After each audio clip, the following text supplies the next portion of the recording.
တင်တိပါတလားမြန်မာနိုင်ငံမှာမြို့တစ်မြို့လုံးကိုတဘာဝတောင်တန်းတွေရေမြောင်းတွေနဲ့ခံတပ်တစ်ခုလိုအသုံးချပြီးတိစောက်ခဲ့တဲ့ရှေးဟောင်းမြို့တော်တစ်ခုရှိပါတယ်။အဲ့ဒီမြို့ကတော့ရခိုင်ပြည်နယ်ကမြောက်ဦးမြို့ပါ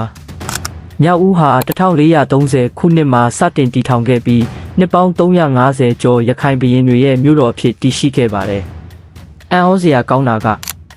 ဒီမြို့ကိုကာကွယ်ဖို့အတွက်လူလုတ်တိုင်းကြီးတွေကြီးပဲမဟုတ်ပဲတောင်တန်းတွေရေမြောင်းတွေရွှွလွန်ဒေသတွေကိုပါတဘာဝခံတပ်အဖြစ်အသုံးချခဲ့တာပါ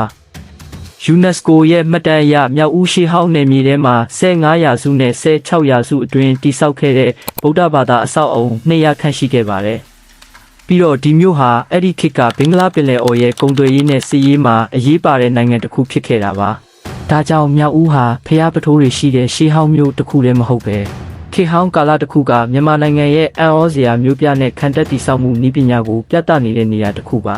ဒီလိုလူသိနေတဲ့မြန်မာအံ့ဩစရာ real facts တွေကိုသိချင်ရင် follow လုပ်ထားဖို့မမေ့ပါနဲ့